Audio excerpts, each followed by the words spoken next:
So it's finally cooling down a bit for us here. Not too much, still quite pleasant. I'm still in shorts, but I've got a nice warm coat on.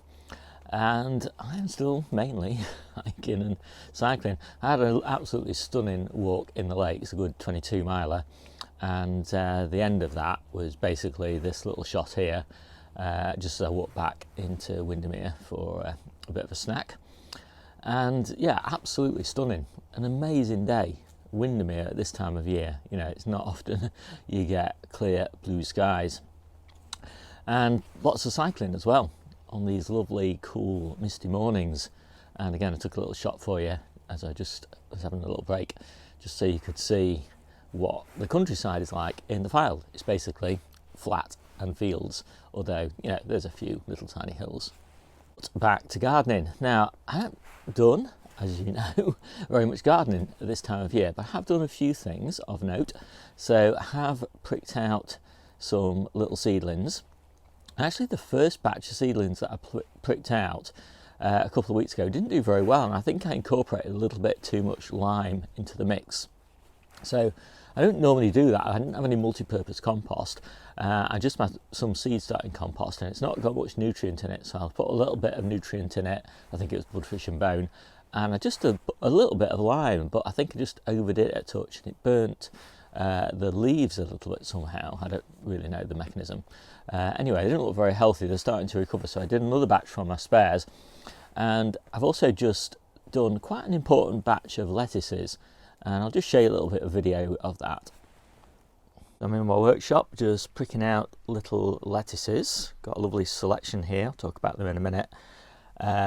These are 9 days old, and they're going into these two trays. One tray will be for lettuces in March, and that batch will go in a coal frame or a low tunnel, depending on what comes free first. And the second batch will grow under grow lights for harvest in December time, late December and January and early February. So yeah, I'm excited to get these going. So these are lovely. So for the whole of their 9 days, they have been under grow lights in the conservatory, but only from 6:30 in the morning till 9 o'clock in the morning, and from 3:30 in the afternoon until 7 o'clock at night. And I am super happy with that. That is just the sort of size I like to transplant at, you know, good developing root system, but really small, so not susceptible at all to transplant shock. Go. Mostly pricked out, and we've got Navara, which is a fantastic lettuce, but for me, in winter, late autumn and winter, it gets downy mildew. So I like to sow it now so that I get a great crop March, April, May. And I can also grow it under the grow lights. It doesn't get downy mildew under grow lights. Canaster, again, this is a great spring, summer, autumn lettuce, but it's rubbish over winter. So again, I like to sow it now so that I get it in March, April, May.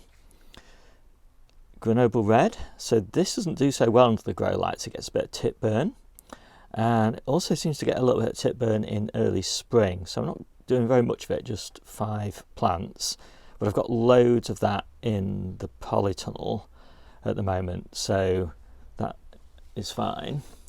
And then Riccia, this is a Lolo type, and this is great all year round, but it doesn't heart up very well, whereas the Navara hearts up really nicely in spring. And when I'm really busy in spring, I don't like to pick individual leaves of lettuces. I like to pick hearts because it's so much quicker and easier, and it saves pressure on my knees. And so I'm going to do another tray. So all of these are for picking individual leaves. One more tray for picking hearts. Didn't quite have enough Navara to fill the tray, and even had to resort to one little seedling that's hardly even opened its leaves. So I put 2 rows of Canaster and 1 row of Riccia in there. So as I said, these are the ones that will be harvested as head lettuce. And the reason I always say hearts rather than head lettuce is because the outer leaves tend not to be so good, so you're only kind of eating the heart leaves, so that take out the first 2 sets of leaves and leaves the big gorgeous crunchy centre. So that is the lettuce. Now, because these are growing under grow lights now, because it's that sort of time of year, I will not put them under the lights until tomorrow. So I'll just put them in a natural light conditions, because it's just a little bit too warm under grow lights for newly transplanted little seedlings. And if you haven't got grow lights, I've still grown these quite happily, provided it's cold enough.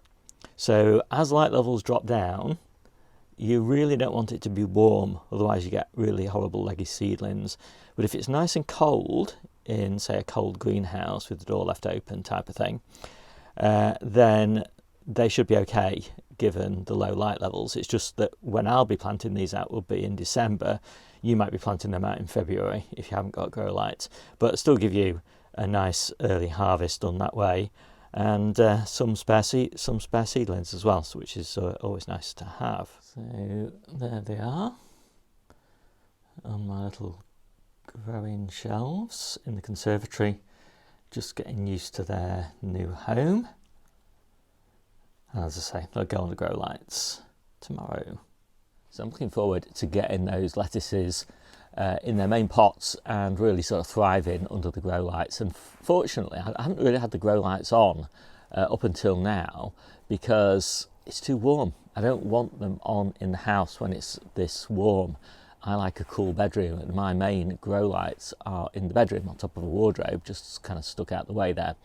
But we use that bedroom and we like it really cool.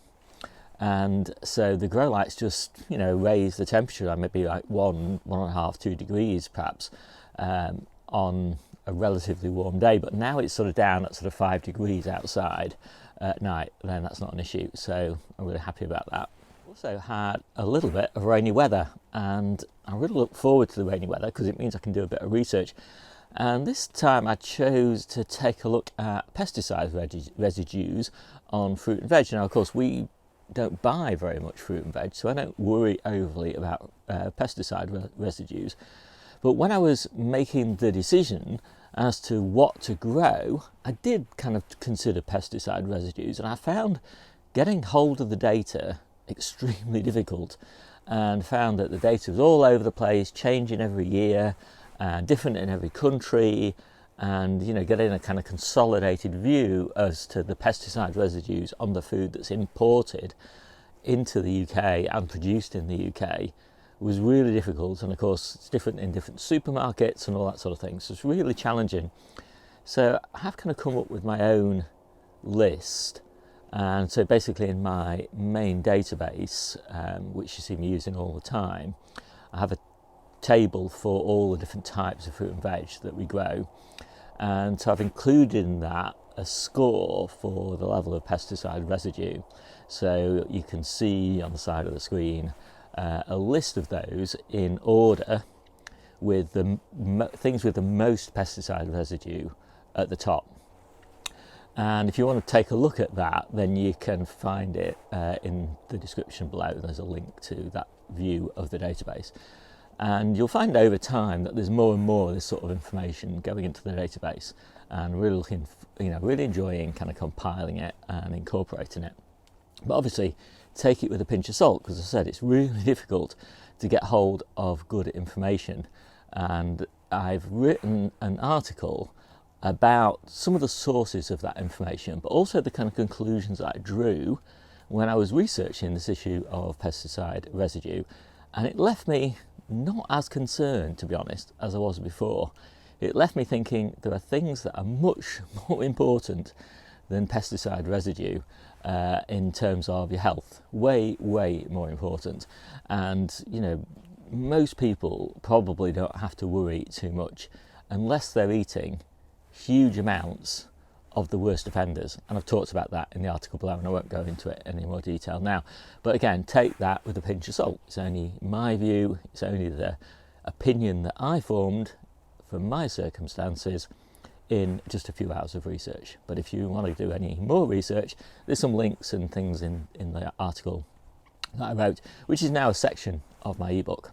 So I'm actually on the allotment for the first time this week, and I am doing the harvest.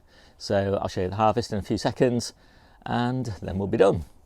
So here's today's harvest. Debbie and I have just done it, listening to Bananarama. So we've done it pretty quickly. And yeah, what have we got? So we've got parsnips, big cooking carrots, potatoes, oh, some mixed brassicas, more potatoes, last of the peas pretty much, I think. Those lovely white Tokyo cross turnips. We're still picking these little baby beetroot from the ground. All the big ones are in store now, although some of the ones in the ground are catching up actually. Jerusalem artichokes, the apples for the week, just little bits of garlic and onions and elephant garlic from the store. A little bit of leftover tatsoi, red cabbage, sweet dumpling squash and winter buffy ball. These, I think as I've probably mentioned before, they've got super hard skins, which makes them a bit difficult. Some parsley, chard, celery, and then loads of spinach at the back there, all on the top. And then underneath the spinach, bean tops, field bean tops, mixed brassica leaves, cauliflower, leeks, red pak choi, little salad carrots, salad onions, tomatoes from the supermarket. It's the only thing from the supermarket here. And then underneath here, all these are salad bases. And I'm really pleased with the salad bases this year, I've got to say, because I've just got loads of gorgeous like baby greens in here. Things like the Claytonia, which is really lovely, and salad rocket and spinach, as well as of course loads of different types of lettuce. So I haven't counted it up here, but I'm pretty sure there's well over 30 different types of things on the table. So hope you like this quick video. My name's Steve, this is the Seaside Kitchen Garden and Allotment channel, and I'll see you soon.